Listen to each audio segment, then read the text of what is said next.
Hello दोस्तों, स्वागत है आपका हमारे यूट्यूब चैनल सम्राट एजुकेशन में। दोस्तों, आज की इस वीडियो में आप लोगों को बीएससी एग्रीकल्चर फिफ्थ सेमेस्टर का एक विषय pests of crop and store grain and there management, फसल एवं संग्रहित अनाज के कीट एवं उनका प्रबंधन, जो कि आपका सब्जेक्ट है एजी 503।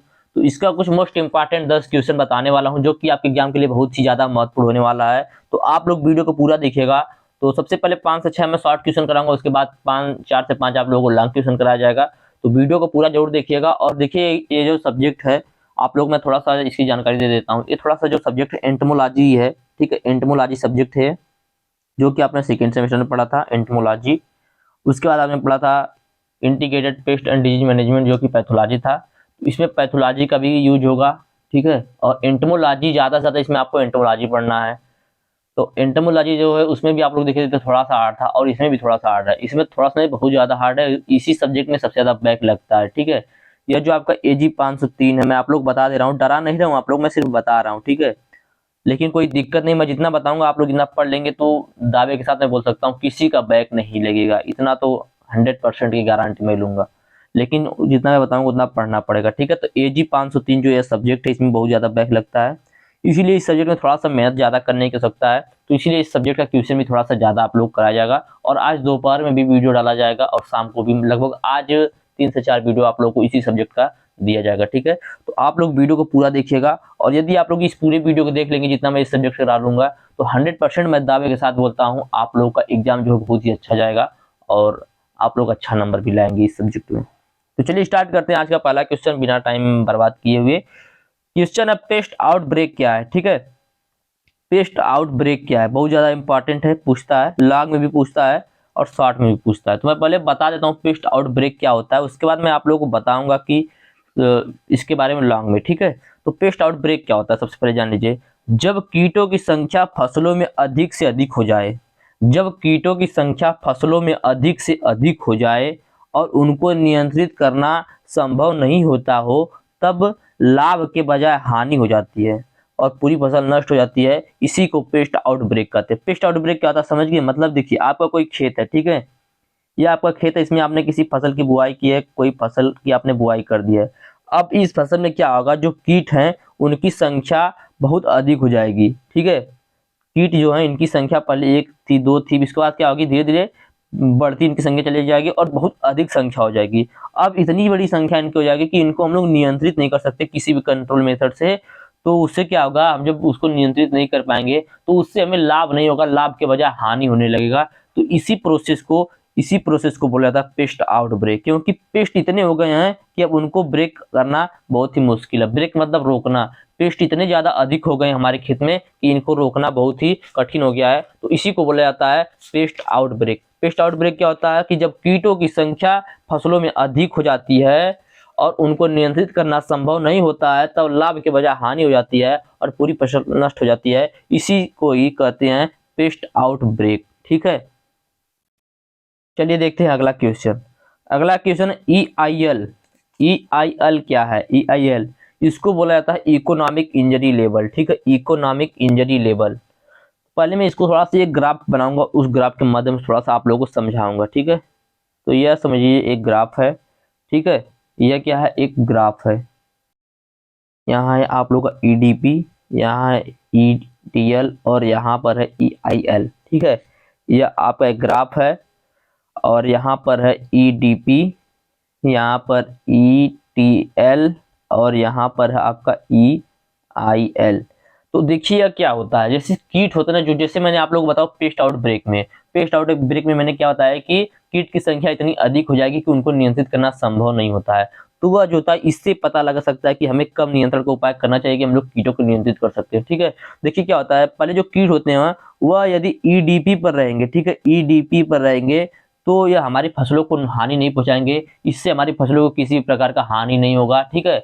मतलब इसमें कीट तो रहेंगे लेकिन इतने रहेंगे और इस प्रकार के रहेंगे कि इससे हमारी फसलों को कोई हानि नहीं होता है। लेकिन यह जब कीट होते हैं ईडीपी से ईआईएल पर पहुंचते हैं, ईडीपी से कहां पहुंचते हैं, ईआईएल पर, तो ईटीएल पर पहुंचते हैं। ईटीएल को बोला जाता है इकोनॉमिक थ्रेशोल्ड लेवल, ठीक है।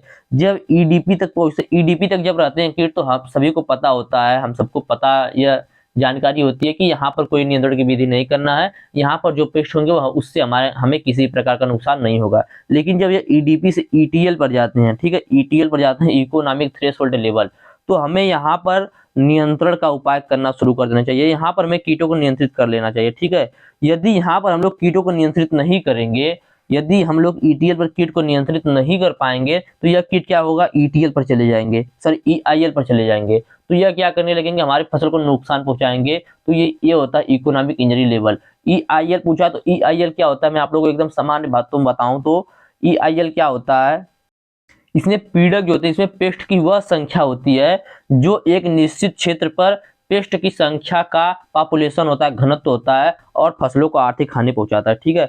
ईआईएल पर कीट पहुंचने पर फसलों को हानि पहुंचाते हैं। और ईटीएल क्या होता है, तो कीटों की वह संख्या जिसको ईआईएल पर पहुंचने से पहले इंसेक्टिसाइड का छिड़काव कर दिया जाता है, तो उसी को ईटीएल कहा जाता है। ईटीएल क्या होता है, ईटीएल में कीटों की वह संख्या होती है जिसको ईआईएल पर पहुंचने से पहले क्या कर दिया जाता है, इंसेक्टिसाइड का छिड़काव कर दिया जाता है। तो एक बार फिर से मैं ग्राफ के माध्यम से समझाता हूँ, आप देखिए, आप लोग उम्मीद करते समझ जाएंगे। यह आप लोगों का ईडीपी, ठीक है, ये आप लोगों का ईटीएल, ये आप लोगों का ईआईएल, ईडीपी है, ईटीएल है, ईआईएल है। मान लीजिए कुछ कीट है, ठीक है, यह कीट यदि यहाँ तक रहेंगे, ईडीपी तक रहेंगे, ठीक है, तो इससे क्या होगा, इससे हमारे फसलों को कोई भी आर्थिक हानि नहीं होगी। तो हम लोग क्या करेंगे, यहाँ पर कोई भी नियंत्रण की विधि नहीं अपनाएंगे। लेकिन ये ईडीपी से जैसे ईटीएल पर पहुंचेगा, ईटीएल पर पहुंचने के बाद यहाँ पर हम लोग नियंत्रण की विधि अपनाएंगे, क्योंकि यदि इससे ऊपर चले गए तो यह फसलों को हानि पहुंचाना शुरू कर देंगे, ठीक है। इसलिए हम लोग यहाँ पर क्या करेंगे, यहाँ पर जो भी हमें इंसेक्टिसाइड है, हम लोग नियंत्रण की जो भी विधियां है उसको यूज करेंगे, इंटीग्रेटेड डिजीज मैनेजमेंट को यूज करेंगे, इंटीग्रेटेड पेस्ट मैनेजमेंट को यहाँ पर प्रयोग करेंगे, इंसेक्टिसाइड सभी चीज का यूज करेंगे। मतलब यहाँ पर हम लोग नियंत्रण की विधि को अपनाएंगे। और यहाँ पर यदि नियंत्रण की विधि नहीं अपनाएंगे तो यह क्या होगा, कीट ईआईएल पर पहुंच जाएंगे, और ईआईएल पर पहुंचने के बाद कीट हमारी फसलों को हानि पहुंचाते हैं और फसल नष्ट हो जाती है। और ईआईएल पर पहुंचने पर कीट इतनी अधिक हो जाते हैं कि उनको रोकना मुश्किल हो जाता है, और इसी नए रोकने की प्रोसेस को पेस्ट आउट ब्रेक बोला जाता है, जो कि मैंने आप लोगों को पीछे बताया। चलिए अब देखते हैं, तो ईआईएल क्या होता है। इसमें पीड़कों की वह संख्या होती है जो एक निश्चित क्षेत्र पर पेस्ट की संख्या का घनत्व होता है। संख्या का घनत्व मतलब संख्या की अधिकता होती है, ठीक है, मतलब उनकी संख्या बहुत ज्यादा हो जाती है। कोई एक क्षेत्र है, ठीक है, क्या बोल रहा है, इसमें पीड़कों की वह संख्या होती है जो एक निश्चित क्षेत्र में पेस्ट की संख्या का घनत्व होता है। निश्चित क्षेत्र मतलब हो गया ईआईएल। ईआईएल का पूरा नाम होता है economic injury level. Economic injury level, आर्थिक दहलीज स्तर, ठीक है, इकोनॉमिक इंजरी लेवल। तो यह होता है, आप लोग मान लीजिए कोई विशेष क्षेत्र है, इस क्षेत्र में इतने ज्यादा कीट हो गए हैं कि अब ये आर्थिक हानि पहुंचा रहे हैं, तो इसी को बोलेंगे ईआईएल। तो ईआईएल क्या होता है, एक बार याद रखिएगा, एग्जाम में बार बार पूछता है। इसमें पीड़कों की वह संख्या होती है जो एक निश्चित क्षेत्र पर पेस्ट की संख्या का घनत्व होता है और यह आर्थिक क्षति पहुंचाता है, ठीक है। यहाँ पर पहुंचने, सॉरी, यहाँ से तो आपका दूसरा शुरू हो गया। ईटीएल देखते हैं हम क्या होता है। ईटीएल का पूरा नाम होता है economic threshold level. Economic threshold level, ठीक है। जब कीटों की संख्या यहाँ तक पहुंच जाए तो नियंत्रण के उपाय कर लेनी चाहिए, ठीक है। जब कीट जो है ईडीपी से ईटीएल तक पहुंच जाए तो हमें नियंत्रण का उपाय कर लेना चाहिए, जैसा कि मैंने आप लोगों को ग्राफ से पहले नीचे बता दिया है। या बोल सकते हैं कि कीटों की वह संख्या जिसको ईआईएल पर पहुंचने से पहले इंसेक्टिसाइड का छिड़काव कर दिया जाता है, उसे क्या कहते हैं, उसे ईटीएल कहते हैं। तो ईटीएल की वह, सॉरी, कीटों की वह संख्या या पेस्ट की वह संख्या जिसको ईआईएल पर पहुंचने से पहले, ईआईएल का मतलब इकोनॉमिक इंजरी लेवल पर पहुंचने से पहले इंसेक्टिसाइड का छिड़काव कर दिया जाता है, उसको ईटीएल बोला जाता है। तो उम्मीद करते हैं ईआईएल ईटीएल आपको अच्छे समझ में आ गया होगा, पेस्ट आउट ब्रेक भी अच्छे समझ में आ गया होगा। चलिए अगला है जैविक कंट्रोल या बायोलॉजिकल कंट्रोल, इसको इंग्लिश में बोलते हैं, हिंदी में बोलते हैं जैविक नियंत्रण। तो जैविक नियंत्रण क्या होता है, तो जब कीटों को नियंत्रित करने के लिए उनके प्राकृतिक शत्रुओं का सहारा लिया जाता है, तो उसी को बोला जाता है जैविक नियंत्रण या बायोलॉजिकल कंट्रोल। जब कीटों को नियंत्रित करने के लिए उनके प्राकृतिक शत्रुओं का सहारा लिया जाता है, तो उसे जैविक नियंत्रण कहते हैं। जैसे चूहा है, और देखिए मैं आप लोग बता दूं, चूहे का कंट्रोल मेथड जो है एग्जाम में पूछता है, बार बार आप लोग उसको पढ़ लीजिएगा अच्छे से, और इसी वीडियो में उसको बताऊंगा भी, ठीक है। तो जब कीटों को नियंत्रित करने के लिए उनके प्राकृतिक शत्रुओं का सहारा लिया जाता है, तो उसे जैविक नियंत्रण कहते हैं। जैसे बिल्ली जो है वह चूहे का प्राकृतिक शत्रु है। बिल्ली क्या है, चूहे का प्राकृतिक शत्रु मतलब चूहे को मारकर खा जाती है, तो इसी प्रकार के प्रोसेस को बोला जाता है जैविक नियंत्रण। अगला है वैधानिक नियंत्रण, लीगल कंट्रोल इसको बोला जाता है, लीगल कंट्रोल। ये भी बहुत ही ज्यादा इंपॉर्टेंट है, एग्जाम में आएगा। लीगल कंट्रोल क्या होता है, तो किसी भी कृषि या प्लांट प्रोडक्ट को, किसी भी कृषि या प्लांट का कोई भी प्रोडक्ट हो, उसको एक स्थान से दूसरे स्थान या एक देश से दूसरे देश में जब भेजा जाता है, तो उसमें कीट व्याधि आदि को रोकने के लिए, कीट बीमारी आदि को रोकने के लिए सरकार द्वारा कुछ नियम बनाया गया है, जिसे लीगल कंट्रोल कहा जाता है। ठीक है, किसी भी देश किसी भी कृषि या प्लांट प्रोडक्ट को जब एक स्थान से दूसरे स्थान पर भेजा जाता है, तो कीट रोग आदि को रोकने के लिए सरकार द्वारा 1914 में कुछ नियम बनाया गया था, जिसे को लीगल कंट्रोल बोला जाता है। जिसको क्या बोला जाता है, लीगल कंट्रोल बोला जाता है। चलिए आगे चलते हैं। अगला क्वेश्चन है, ग्रामीण भंडारण योजना का विस्तार से वर्णन कीजिए। ग्रामीण भंडारण योजना ये भी बहुत ही ज्यादा इंपॉर्टेंट है, क्योंकि रूरल स्टोरेज स्कीम इसका पूरा नाम है, क्योंकि हम लोग का सब्जेक्ट भी है store grain and there management, तो हमें स्टोर ग्रेन के बारे में पढ़ना है। तो गांव में जो है ये एक स्कीम है, इसके बारे में हम लोग को जानकारी लेना आवश्यक है, और एग्जाम में पूछता है ये क्वेश्चन बार बार। मैं आप लोगों को पेपर दिखा दूंगा, ठीक है। तो ग्रामीण भंडारण योजना का विस्तार से वर्णन कीजिए, ऐसा क्वेश्चन है, जिसको इंग्लिश में बोलते हैं रूरल स्टोरेज स्कीम है, रूरल स्टोरेज स्कीम। तो यह क्या है, इसकी शुरुआत क्यों की गई, क्या बात थी, इन सभी के बारे में हम लोग जानकारी लेंगे तो अच्छी समझ में आएगा। तो चलिए देखते हैं। तो हमारा जो भारत देश है, यहाँ पर जो किसान है ज्यादातर छोटे और सीमांत किसान है, उनकी इतनी आर्थिक सामर्थ्य नहीं होती, इतना आर्थिक रूप से मजबूत नहीं होते हैं कि उनकी जो फसल होती है वह बाजार का भाव बढ़ने तक अपने पास स्टोर करके रख सके। जैसा कि आप लोग गांव में देखते होंगे कि फसल कटेगा और फसल कटने के बाद उसकी मड़ाई होगी, मड़ाई होने के बाद ही आप लोग कोई भी हो व्यापारी को बुलाकर अपने फसलों को बेच देता है। ऐसा क्यों बेचता है, क्योंकि उसके बाद स्टोर करने के लिए साधन नहीं है। कहाँ पर वह स्टोर करेगा तो खराब हो जाएगा। इसकी वजह से क्या करता है, वह पहले ही बेच देता है, ठीक है, क्योंकि उसके पास इतनी सामर्थ्य नहीं होती कि उसको स्टोर करके रख सके। तो इस बात की आवश्यकता कभी से महसूस हो रही थी कि कृषक समुदाय को भंडारण की वैज्ञानिक सुविधाएं प्रदान की जाएं, ताकि उपज की हानि और क्षति को रोका जा सके और किसानों की ऋण संबंधी जो भी जरूरतें हैं उनको पूरी की जा सके। इससे किसानों को ऐसे समय मजबूरी में अपना उपज बेचने से रोका जाएगा, जब भी बाजार में उसका दाम अधिक होगा तब उसको बेचेगा, जब उसका दाम कम होगा तो उसको नहीं बेचेगा। इस प्रकार उसको लाभ होगा, इसलिए यह योजना जो है शुरू किया गया था। तो चलिए देखते हैं। हमारे भारत देश में ज्यादातर सीमांत किसान व छोटे किसान हैं। इन किसानों की आर्थिक सामर्थ्य इतनी नहीं है कि ये बाजार में अनुकूल भाव मिलने तक अपनी उपज को अपने पास रख सके। कहने का मतलब यह है कि देखेंगे कि फसल करते ही किसान क्या करते हैं, अपने अनाज को बेच देते हैं, क्योंकि उनके पास इतनी आर्थिक सामर्थ्य नहीं होता कि अपनी फसल को स्टोर करके वो अधिक समय तक रख सके। इसलिए कृषक समुदाय मतलब जो किसान है, उनके समुदाय को, उनके समूह को भंडारण की वैज्ञानिक सुविधाएं प्रदान करने की बात को ध्यान में रखकर सन 2002 में ग्रामीण गोदामों के निर्माण के लिए ग्रामीण भंडारण योजना रूरल स्टोरेज स्कीम नाम का पूंजी निवेश कार्यक्रम शुरू किया गया। किस नाम का, रूरल स्टोरेज स्कीम नाम का पूंजी निवेश कार्यक्रम शुरू किया गया। कब, 2001 से 2 में, ठीक है। तो यह है आप लोगों का ग्रामीण भंडारण योजना, जो कि क्या था, क्यों शुरू किया गया, उस समय मैंने बताया। ग्रामीण भंडारण योजना किससे शुरू किया गया, क्योंकि हमारा जो भारत देश है, यहाँ पर सीमांत किसान रहते हैं, छोटे किसान रहते हैं, और आर्थिक रूप से इतने मजबूत नहीं होते कि अपने फसलों को बहुत अधिक दिन तक रख सके स्टोर करके, क्योंकि उससे फसल खराब हो जाएगी, क्योंकि उनके पास स्टोर करने के लिए व्यवस्था नहीं है, जिससे वो अपनी फसल को कम दाम पर बेच देते हैं। तो ऐसे कामों से बचने के लिए, मतलब कम दाम में बेचने से बचने के लिए सरकार द्वारा एक स्कीम लाएगी सन 2002 में, सन 2001 से 2 के बीच में, जिस स्कीम का नाम है रूरल स्टोरेज स्कीम। इस स्कीम का क्या उद्देश्य, चलिए इसका उद्देश्य देखते हैं। तो इस कार्यक्रम का मुख्य उद्देश्यों में कृषि उपज और संसाधित उत्पादों के भंडारण के लिए क्षेत्रों में विभिन्न सुविधाओं के साथ वैज्ञानिक भंडारण क्षमता का निर्माण करना, ठीक है।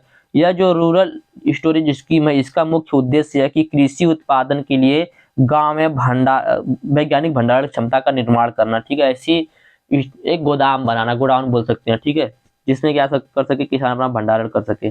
अगला, कृषि उपज का बाजार के मूल्य में सुधार। जो भी कृषि का उपज उसका बाजार के मूल्य में सुधार हो, मतलब कहने की है कि जब किसान जो है मूल्य अधिक रहेगा तो भी अपनी फसल को बेच सके, इसलिए इस योजना का शुरू किया गया। कटाई के तुरंत बाद किसानों को अनाज बेचने की मजबूरी को समाप्त करने के लिए इस योजना को शुरू किया गया। कृषि विपणन ढांचा मजबूत करने के लिए भी इस योजना को शुरू किया गया है, क्योंकि इससे किसानों को अधिक आर्थिक लाभ होगा। वह जब महंगा होगा तभी बेचेंगे, तो उससे क्या होगा, उससे किसानों का जो विपणन ढांचा वह भी मजबूत होगा। चलिए देखते हैं ग्रामीण गोदाम में के निर्माण के लिए क्या क्या परियोजना होता है, यही पूछता है एग्जाम में, ठीक है। Village warehouse making project, तो इसका पूरा नाम हम लोग क्या देख रहे हैं जैसे हम लोगों को यदि गांव में गोदाम बनाना है, ठीक है, इस स्कीम के तहत हमें अपने गांव में गोदाम बनवाना है, तो इसलिए हमें क्या क्या परियोजना बनाने पड़ेंगे उसको देखेंगे। तो देश भर में व्यक्तियों, किसानों, कृषक, उत्पाद समूहों, प्रतिष्ठानों और गैर सरकारी संगठनों, स्वयं सहायता समूहों, कंपनियों, निगमों, सहकारी संगठनों, परिसंघों, कृषि उपज विपणन समिति द्वारा यह शुरू किया जा सकता है, मतलब किसी के द्वारा भी यह शुरू किया जा सकता है, ठीक है। इसके लिए किस प्रकार का स्थान होना चाहिए उसको देखेंगे। तो इस कार्यक्रम के अंतर्गत उद्यमी को, इंटरप्रेन्योर जो है, उसको इस बात किया जाती है कि वह अपने वाणिज्यिक निर्णय के अनुसार किसी भी स्थान पर गोदाम का निर्माण कर सकता है, परंतु जो गोदाम है वह स्थान नगर निगम क्षेत्र की सीमा के बाहर होना चाहिए। जो नगर निगम सीमा है उस क्षेत्र के बाहर होना चाहिए। खाद्य प्रसंस्करण उद्योग मंत्रालय द्वारा प्रणोदित फूड पार्कों में बनाए जाने वाले ग्रामीण गोदाम भी इस कार्यक्रम के अंतर्गत सहायता लेने के पात्र हैं। अब बात आती है इसकी आकार। पहले तो स्थान की बात हो गई कि कहीं भी आप स्थान ले सकते हैं, सिर्फ वह जो है वह आपका जो स्थान है जहां पर आपको यह गोडाउन बनवाना है वह नगर निगम क्षेत्र के बाहर होना चाहिए। अगला देखेंगे इसका आकार। तो गोदाम की क्षमता का निर्माण इंटरप्रेन्योर द्वारा किया जाएगा, जो बनाने वाला उसके द्वारा किया जाएगा। लेकिन इस कार्यक्रम के अंतर्गत सब्सिडी प्राप्त कराने के लिए गोदाम की क्षमता मिनिमम 100 टन और मैक्सिमम 30,000 टन से अधिक नहीं होनी चाहिए, ठीक है। कम से कम 100 और ज्यादा से ज्यादा 30,000 टन होनी चाहिए। 50 टन क्षमता के ग्रामीण गोदाम भी इस कार्यक्रम के अंतर्गत विशेष मामले के रूप में सब्सिडी के पात्र हो सकते हैं, ठीक है। जो 50 टन वाले वो भी सब्सिडी के पात्र हो सकते हैं, लेकिन उनको बहुत कम मिलेगा, जो व्यवहार्यता विश्लेषण पर निर्भर करेंगे। पर्वतीय क्षेत्रों में 25 टन क्षमता के आकार वाले ग्रामीण गोदाम भी सब्सिडी के हकदार होंगे, ठीक है। तो यह था आकार की बात कि कम से कम आप लोग को 100 टन और ज्यादा से ज्यादा 30,000 टन के से अधिक नहीं होना चाहिए, ठीक है।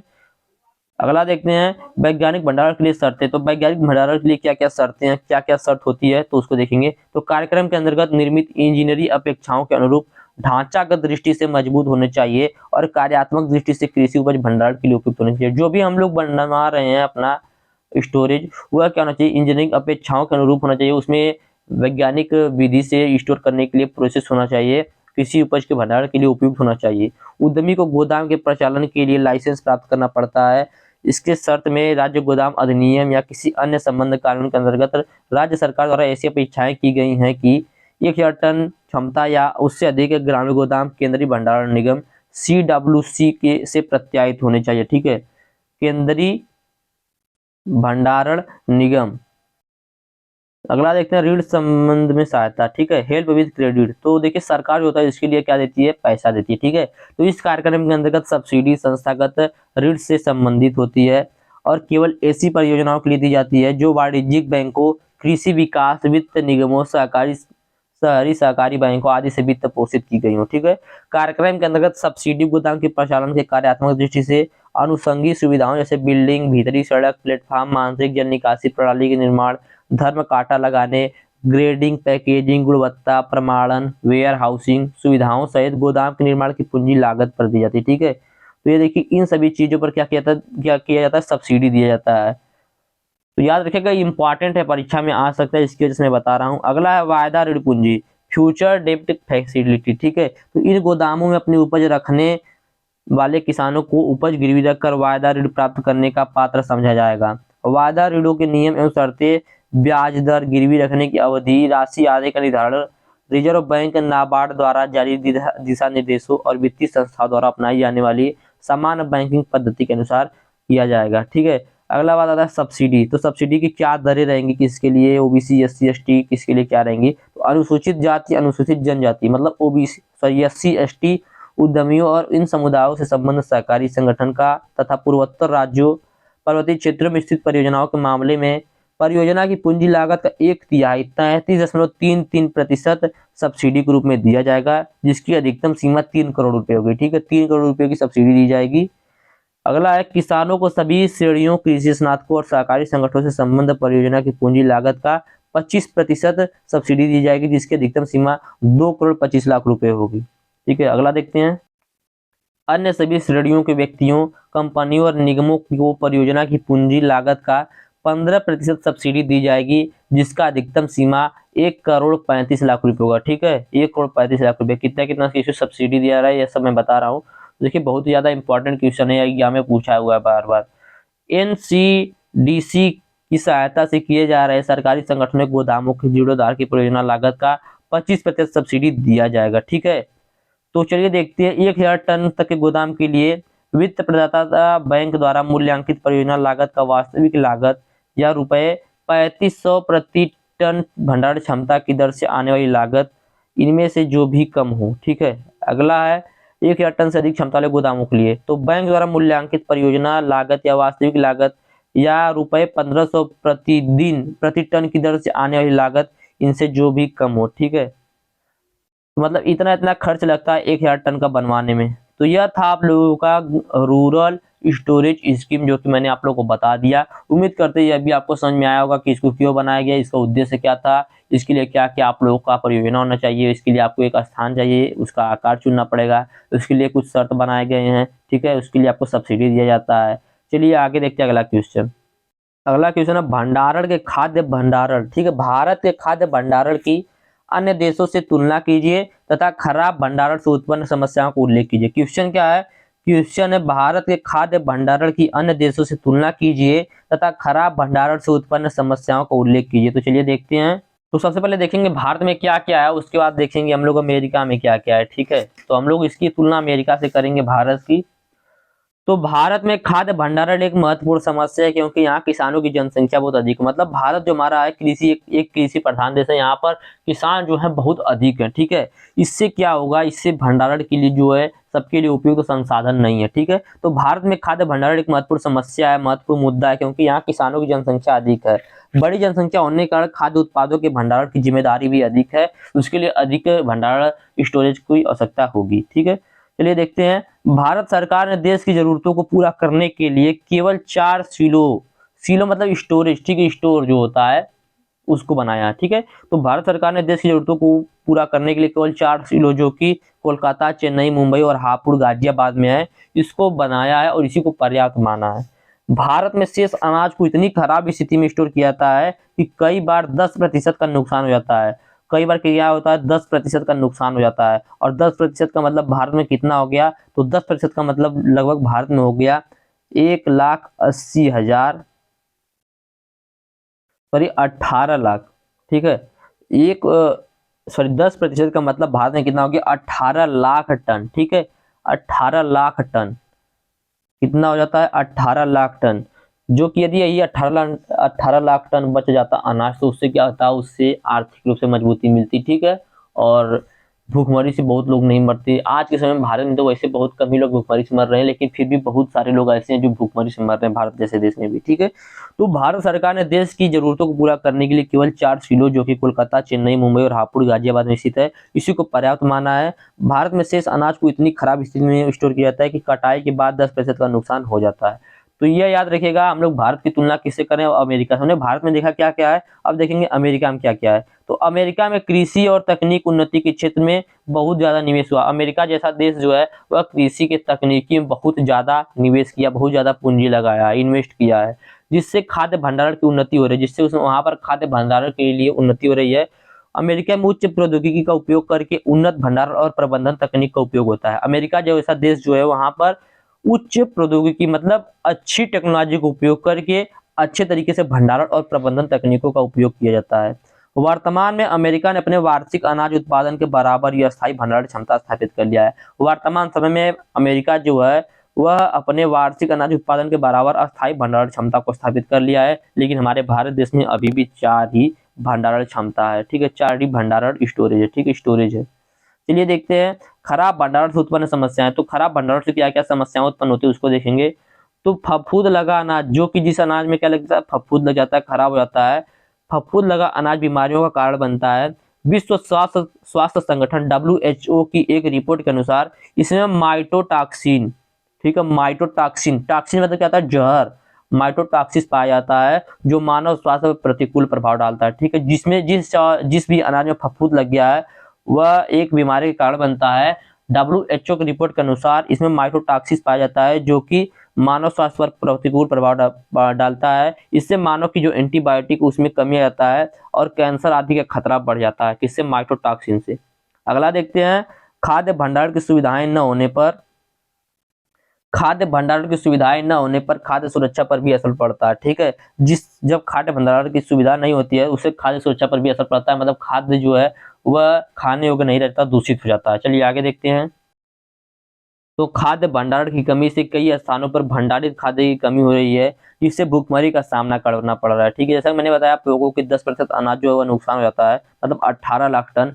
यदि ये 18 लाख टन जो है वह बच जाता तो यहाँ पर कोई भूखमरी से नहीं मरता। ठीक है, सही भंडारण होने से फसलों में अनेक प्रकार के सही भंडारण नहीं होने से फसलों में अनेक प्रकार के कीट पैथोजन फसलों को खाद्य नुकसान पहुंचा रहे हैं। ठीक है, फसल के खाद्य को क्या कर रहे हैं, नुकसान पहुंचा रहे हैं। तो यह था आप लोगों का अगला क्वेश्चन, दूसरा 7वां क्वेश्चन। ठीक है, चलिए देखते हैं अब अगला 8वां क्वेश्चन। 8वां क्वेश्चन है आर्थ्रोपोडा क्या है। ठीक है, बहुत ज्यादा इंपॉर्टेंट क्वेश्चन है अभी। और देखिए पीछे का जो भी मैंने क्वेश्चन बताया, कहीं पर आप लोग कोई भी दिक्कत हो किसी भी सब्जेक्ट में तो आप लोग बताइएगा मुझे। ठीक है, मैं उसका सोल्यूशन आप लोगों को दूंगा। ठीक है, कोई दिक्कत नहीं है। कहीं पर हो सकता है कि आप लोगों को कोई भी टॉपिक या कोई पॉइंट न समझ में आया हो तो आप लोग बताइएगा। चलिए देखते हैं अगला क्वेश्चन, आर्थ्रोपोडा क्या है, इसका लक्षण बताइए। तो आर्थ्रोपोडा क्या है उसके बारे में हम लोग जानेंगे। आर्थ्रोपोडा शब्द क्या है सबसे पहले उसके बारे में जानेंगे। ठीक है, तो आर्थ्रोपोडा जो शब्द है वह ग्रीक भाषा के दो शब्दों से मिलकर बना है, एक है आर्थोस, एक है पोडास। आर्थोस और पोडास। ठीक है, आर्थ्रोपोडा शब्द ग्रीक भाषा के दो शब्दों से मिलकर बना है, आर्थोस और पोडास। जहां पर आर्थोस का मतलब होता है खंड खंड, क्या होता है, खंड खंड, और पोडास का मतलब होता है पैर, मतलब खंड खंड में स्थित पैर, उसको क्या बोला जाता है, इसको बोला जाता है आर्थ्रोपोडा। आर्थ्रोपोडा जो होता है इसका शरीर 3 भागों में बांटा जाता है। आर्थ्रोपोडा जो होता है इसका शरीर 3 भागों में बांटा होता है, सिर, हेड, थोरेक्स और एब्डोमेन, और तीनों पे पैर पाया जाता है, तीनों पर पैर पाया जाता है, इसीलिए इसको खंड खंड पैर युक्त बोला जाता है। ठीक है, तो आर्थ्रोपोडा जो होता है उसका शरीर 3 भागों में बटा होता है, या आप बोल सकते हैं आर्थ्रोपोडा एक कीट के समुदाय का है। ठीक है, या एक फाइलम, आर्थ्रोपोडा एक फाइलम है जिस जो एक कीट के समुदाय का जीव है जिसका शरीर 3 खंडों में बटा होता है, सिर, वक्ष और उदर। ठीक है, आर्थ्रोपोडा शब्द की उत्पत्ति ग्रीक भाषा के दो शब्द आर्थोस और पोडास से हुई है, जहां आर्थोस का अर्थ होता है खंड खंड तथा पोडास का अर्थ होता है पैर। इसका शाब्दिक अर्थ होता है खंड खंड पर पैर। चलिए देखते हैं, मैंने आप लोग को समझा दिया, इतना आप लोग समझ गए होंगे। चलिए देखते हैं, आर्थ्रोपोडा शब्द की उत्पत्ति ग्रीक भाषा के दो शब्द आर्थोस और पोडास से हुई है, जहां आर्थोस का अर्थ होता है खंड खंड तथा पोडास का अर्थ होता है पैर से, मतलब खंड खंड पर पैर से। ठीक है, तो कीट जो होता है आर्थ्रोपोडा समुदाय का एक जीव है जिसका शरीर व टांग कई भागों में विभाजित होता है, मतलब 3 भागों में विभाजित होता है। इसका शरीर भी 3 भागों में बटा होता है, सिर, वक्ष और उदर, हेड, थोरेक्स और एब्डोमेन। हेड, थोरेक्स और एब्डोमेन तीनों पर पैर पाया जाता है। इसका लक्षण देखेंगे। क्वेश्चन पूरा था आर्थ्रोपोडा क्या, इसका लक्षण बताइए। और उससे पहले मैं आप लोगों को बता दूं कि यदि आप लोग इसका पीडीएफ चाहिए तो आप लोग डिस्क्रिप्शन में व्हाट्सएप ग्रुप का लिंक और व्हाट्सएप नंबर दिया गया है, मैसेज करके आप लोग इसका पीडीएफ ले सकते हैं। ठीक है, और एक नंबर मैंने यहाँ पर भी लिख दिया, यहाँ पर भी मैसेज करके आप लोग इसका पीडीएफ ले सकते हैं, 9628363046। ठीक है, इस नंबर पर मैसेज करके आप लोग इसका पीडीएफ ले सकते हैं, और पीडीएफ आप लोग ले लिया करिए, और पीडीएफ से आप लोगों को बहुत आसानी होगी पढ़ने में और भी। ठीक है, एक बार ये वीडियो देख लीजिए, उसके बाद पीडीएफ लेकर पढ़िए। चलिए देखते हैं इसका लक्षण क्या क्या है। इसका लक्षण देख लेते हैं। तो यह जल, हवा तथा भूमि में सभी जगहों पर मिलते हैं, साथ ही कुछ अन्य जंतु एवं पौधों पर परजीवी के रूप में शरण लेते हैं। शरीर द्विसर्पी सम खंडों में बटा होता है। यह प्राय 3 भागों, सिर, वक्ष तथा उदर में विभाजित होता है। इसका शरीर खंड युक्त होता है, खंड खंड युक्त होता है इसका शरीर। ठीक है, तो यह था इसका लक्षण। चलिए आगे देखते हैं अगला क्वेश्चन। अगला क्वेश्चन है, रोडेंट से आप क्या समझते हैं। रोडेंट्स मतलब होता है चूहा, समझ लीजिए। ठीक है, ये देखिए चूहे के नियंत्रण के बारे में पूछ रहा है, और एग्जाम पूछेगा चूहे का नियंत्रण। ठीक है, क्योंकि बार बार पूछता है, चूहा जो बहुत ज्यादा नुकसान पहुंचा देता है हमारे अनाजों को। ठीक, इसीलिए चूहे के बारे में बार बार पूछता है। तो रोडेंट से आप क्या समझते हैं, प्रभावशाली नियंत्रण की विधियों का वर्णन कीजिए। तो चलिए देखते हैं। चूहा संपूर्ण भारतवर्ष में पाए जाने वाले ऐसा पेस्ट है। चूहा जो है संपूर्ण भारतवर्ष में पाया जाता है, संपूर्ण भारतवर्ष में नहीं, पूरे विश्व में पाया जाता है। चूहा जो है पूरे विश्व में पाया जाता है। ठीक है, तो यह संपूर्ण विश्व में पाया जाने वाला, संपूर्ण भारतवर्ष में पाया जाने वाला एक ऐसा पेस्ट है जो घरों में भी रहता है और घरों, गोदामों में हर वस्तुओं और हर पदार्थों को हानि पहुंचाता है। ये हमारे घरों में भी पाया जाता है, हमारे खेतों में भी पाया जाता है। ठीक है, तो चूहा संपूर्ण भारतवर्ष में पाया जाने वाला एक ऐसा पेस्ट है जो घरों तथा फसलों में, गोदामों में हर वस्तु व हर पदार्थ को हानि पहुंचाता है। चूहों द्वारा एक भयंकर बीमारी प्लेग फैलाई जाती है। ठीक है, चूहे जो हैं प्लेग बीमारी होता है, बहुत तेजी से फैलाते हैं। ये संपूर्ण विश्व में पाए जाने वाले प्राणी हैं। यह संपूर्ण विश्व में पाए जाने वाले प्राणी हैं। विश्व में चूहे की 6,410 जातियां पाई जाती हैं। 6,410 जातियां जो है वह विश्व में चूहे की पाई जाती हैं। आप लोग सोच लीजिए कि चूहे की कितनी जातियां पाई जाती हैं, 6,410 पूरे विश्व में पाई जाती हैं। इसको दो भागों में वर्गीकृत किया जाता है, एक होता है हाउस रेट, एक होता है फील्ड रेट। हाउस रेट मतलब जो घर में पाया जाने वाला चूहा होता है, फील्ड रेट मतलब जो हमारे खेतों में पाया जाने वाला चूहा होता है। हाउस जो होता है, हाउस रेट जो होता है वह घर में पाया जाता है, घर में नुकसान करता है, घर में ही रहता है, बाहर नहीं जाता है। और फील्ड रेट जो होता है वह खेत में ही जाता है, खेत से घर में नहीं आता है। ठीक है, अब इनका नियंत्रण देख लेते हैं। चूहों पर नियंत्रण, तो प्राकृतिक नियंत्रण, नेचुरल कंट्रोल। तो चूहे के प्राकृतिक शत्रु जो कि मांसाहारी श्रेणी को उपभोक्ता होते हैं, वे चूहों को मारकर खाते हैं, जिससे चूहों की संख्या नियंत्रण में रहती है तथा संख्या ज्यादा नहीं बढ़ने देती है। इसमें प्राकृतिक शत्रु निम्नलिखित है। ठीक है, जैसा कि मैंने आप लोगों को पहले बताया था कि चूहों को बायोलॉजिकल कंट्रोल, उसमें चूहे को कंट्रोल करने के लिए बिल्ली का यूज करेंगे, तो वही है यहाँ पर प्राकृतिक नियंत्रण। यहाँ पर क्या करेंगे, यहाँ पर चूहों को मारने के लिए उनके प्राकृतिक शत्रु का सहारा लेंगे। जैसे बिल्ली है जो चूहे को मार के खा जाती है, कुत्ता जो है चूहों को मारता है, उल्लू, सार्प, ये सब क्या करते हैं, सब चूहे को मार को खा जाते हैं। कौवा भी मारता है, मोर, बाज, चील, नीलकंठ, सारस आदि ये सब क्या करते हैं, ये सब चूहे को मार कर खा जाते हैं। ठीक है, अगला है भौतिक नियंत्रण, फिजिकल कंट्रोल। तो इस विधि के अंतर्गत निम्न रोडेंट कंट्रोल किए जाते हैं। मकानों गोदामों में बने बिलों को सीमेंट से अच्छी तरह बंद कर देना चाहिए ताकि वे बाहर न निकल सकें। उसके बाद गोदामों के आसपास पड़े भूसे, कूड़े करकट को जला देना चाहिए ताकि उसमें उपस्थित बच्चे जलकर समाप्त हो जाए। ठीक है, इतना बड़ा काम करना पड़ेगा ताकि उसमें बच्चे जो है उनके वह जलकर समाप्त हो जाएं। गोदाम में भंडारण करते समय दीवारों से 45 सेंटीमीटर की दूरी पर बोरे लगाने चाहिए तथा फर्श पर 40 सेंटीमीटर मोटी रॉक्स बिछा देनी चाहिए। तो यह था आप लोगों का प्राकृतिक कंट्रोल में प्राकृतिक नियंत्रण और भौतिक नियंत्रण। अगला देखते हैं कल्चरल नियंत्रण, मतलब कल्चरल कंट्रोल। तो मेड़ों या खेतों में बने बिलों में पानी भर देने से चूहे घबरा कर बाहर निकलेंगे तथा चिड़ियों द्वारा मारकर खा लिए जाएंगे। ठीक है, अतः खेत में पानी भरने से काफी सीमा तक रोडेंट कंट्रोल होता है। जुताई करते समय भी चूहे को बिल को छोड़कर भागना पड़ता है तथा नेचुरल इनेमी द्वारा वो मार दिए जाते हैं, मतलब जो उनके प्राकृतिक शत्रु होते हैं उनके द्वारा मार दिए जाते हैं। तो यह था कल्चरल कंट्रोल। अगला ट्रैप्स। ठीक है, तो चूहेदानी का प्रयोग घरों, गोदामों, दुकानों आदि जगहों पर किया जाता है। चूहादानी जो है उसको जानते होंगे आप लोग, चूहेदानी से चूहे कैसे कंट्रोल करते हैं वह भी जानते होंगे। तो इस पॉइंट को मैं नहीं बताऊंगा क्योंकि आप लोग सब लोग जानते हैं चूहेदानी से चूहे को कैसे कंट्रोल किया जाता है। चलिए आगे देखते हैं। अगला रासायनिक रूप से कंट्रोल में केमिकल कंट्रोल। तो रासायनिक रूप से कैसे उसको नियंत्रित करेंगे चूहों को, उसको देखना है। तो रासायनिक नियंत्रण की विधियों द्वारा चूहों को 99% तक नियंत्रित किया जा सकता है, मतलब चूहे को मतलब काफी हद तक इससे नियंत्रित किया जा सकता है। इसको भी निम्न प्रकार से किया जाता है। पहला, विषाक्त चारा, पॉइजन बेट, मतलब जो है चूहे हैं उनको विषाक्त चारा के जरिए उनको जहर दे दें, मतलब जहरीला चारा खिला दें। ठीक है, तो चूहों में नियंत्रण की इस विधि का प्रयोग सर्वाधिक किया जाता है। विषाक्तता के आधार पर पॉइजनस बेट को दो भागों में बांटा गया है। ठीक है, एक मात्रा वाले विष, ठीक है, पहला एक मात्रा वाले विष। ठीक है, तो इस प्रकार के विषों की एक खुराक खाने के बाद चूहा जिंदा नहीं रह पाता, चूहा मर जाता है।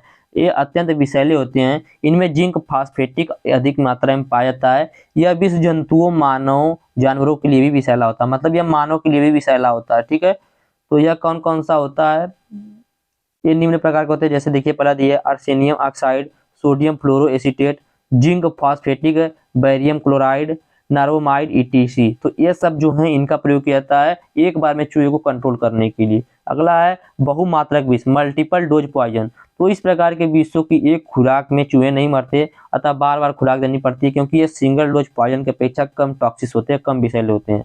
यह लाभदायक, ये विष लाभदायक कीटों, जानवरों, मनुष्यों आदि के लिए कम विषैले होते हैं। ये विष निम्न प्रकार के होते हैं, जैसे रेटाफिन, ठीक है, वारफिरेन, डाइफेसिन, पैरोलिन और फ्यूमेरिन। तो ये सब कौन सा मल्टीपल डोज हैं, मल्टीपल पॉइजन डोज। चलिए आगे देखते हैं जिंक कैसे इनका प्रयोग किया जाएगा। तो जिंक सल्फेट के साथ चारा विष बनाकर, ठीक है, चूहे के लिए अत्यंत विषैली होती है, तो 2% चारा बनाया जाता है। इसको बनाने के लिए 2 भाग जिंक सल्फेट को 98 भाग दाने या आटे मिलाकर इसमें थोड़ा सा मूंगफली या सरसों का तेल मिलाया जाता है विषाक्त चारा 10 या 12 ग्राम प्रति बिल के लिए काफी होता है तथा बिलों को बंद करना अत्यंत आवश्यक होता है। घरों में इस चारे को बच्चों से दूर रखना चाहिए। ठीक है। अगला है वारफेरिन के साथ चारा विष बनाना। इसके लिए क्या करना पड़ेगा, इसके लिए यहाँ पर देखिए निम्नलिखित दिए गए हैं, इन सभी को करना पड़ेगा। वारफेरिन 25 ग्राम, मिल और ग्रेन ग्रेन 450 ग्राम, जगरी या गर बोल सकते हैं उसको 15 ग्राम, और ऑयल जो है ग्राउंड नट या मस्टर्ड का 10 ग्राम 10 ml। तो इन सभी अवयवों को ठीक प्रकार से मिलाकर एक बर्तन या चीनी मिट्टी या नारियल के टुकड़े में रखकर चूहे के बिल के पास रख दिया जाता है। चूहा इसको बार बार खाने पर मरते हैं, अतः मिश्रण को हटाना नहीं चाहिए जब तक कि चूहे मर न जाएं। ठीक है, जब तक चूहे मर न जाएं। इस समय में पीने के पानी को ढक कर रखना चाहिए ताकि चूहे पानी न पी सके। ठीक है। अगला है फ्यूमिगेशन। तो चूहे नियंत्रण में फ्यूमिगेशन के लिए मुख्यतः HCN का प्रयोग किया जाता है, जिसकी जहरीली गैस से चूहे मर जाते हैं। इस फ्यूमिगेशन के लिए समांतर कुछ और फ्यूमिगेट्स प्रयोग किया जाता है, जैसे cyano gas dust, sulphos tablet and hydrocyclic acid. इन सभी का प्रयोग किया जाता है। फ्यूमिगेशन मतलब क्या किया जाता है, धुआं किया जाता है।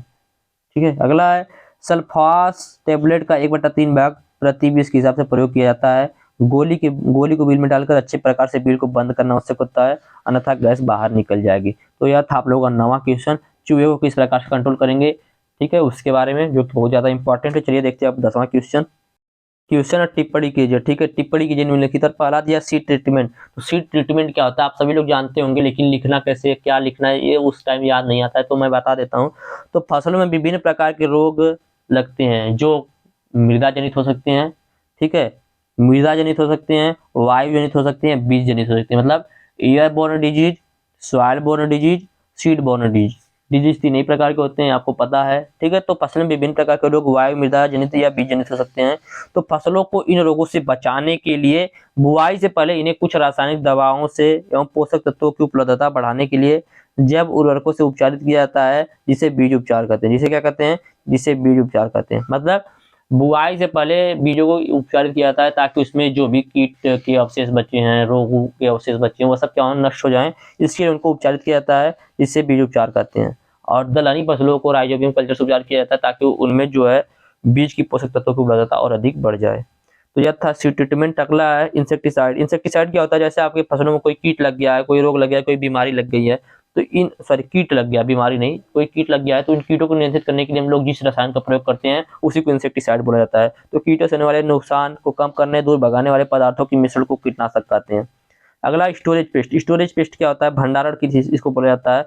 तो यह एक प्रकार के ऐसे कीट होते हैं जो संग्रहित अनाज या मूल्यवान कार्बनिक पदार्थों को नुकसान पहुंचाते हैं। मतलब जब हम लोग अनाज को भंडारित कर देते हैं, उस समय यह कीट क्या करते हैं, हमारे अनाज को नुकसान पहुंचाते हैं, तो इसीलिए इनको स्टोरेज पेस्ट बोला जाता है। तो यह था 10 क्वेश्चन जो मैंने आप लोग बताया। अब इसके बाद जो क्वेश्चन बताऊंगा, देखिए इसके बाद आप लोगों को पढ़ना है गंधी बग के बारे में। ठीक है, जो कि बहुत ज्यादा एग्जाम पूछता है, गंधी बग और ग्राम कटवार्म। जो कि आप लोगों को एक एक वीडियो, जो एक एक लेक्चर जो है काफी लंबा हो जाएगा, तो 2-2 लेक्चर कराया जाएगा कम से कम आप लोगों को 30 से 35 मिनट का, जिसको आप लोग जरूर देखिएगा। और आज ही मैं बोल रहा हूँ 4 से 5 वीडियो आएगा, उसको आप लोग जरूर देखिएगा, तभी आप लोगों का एग्जाम जो है अच्छे से जा पाएगा। नहीं तो यदि मैं जितना बताऊंगा उतना नहीं पढ़ेंगे तो आप लोग अपने से पढ़कर भी ला सकते हैं, ऐसी बात नहीं है, लेकिन मैं जितना बताऊंगा यदि आप लोग उतना पढ़ेंगे तो आप लोग का एग्जाम बहुत ही ज्यादा अच्छा जाएगा, इसकी मैं पूरी गारंटी देता हूं। और उम्मीद करते हैं यह वीडियो भी आप लोगों को अच्छा लगा होगा। कहीं से इस वीडियो में कोई भी दिक्कत हो तो आप लोग डिस्क्रिप्शन में व्हाट्सएप ग्रुप का लिंक, व्हाट्सएप नंबर दिया गया है, मैसेज करके पूछ सकते हैं और इसका PDF भी ले सकते हैं। और वीडियो अच्छा लगा है तो वीडियो को लाइक भी जरूर कीजिएगा, शेयर कीजिएगा, सब्सक्राइब कीजिएगा। धन्यवाद, जय हिंद।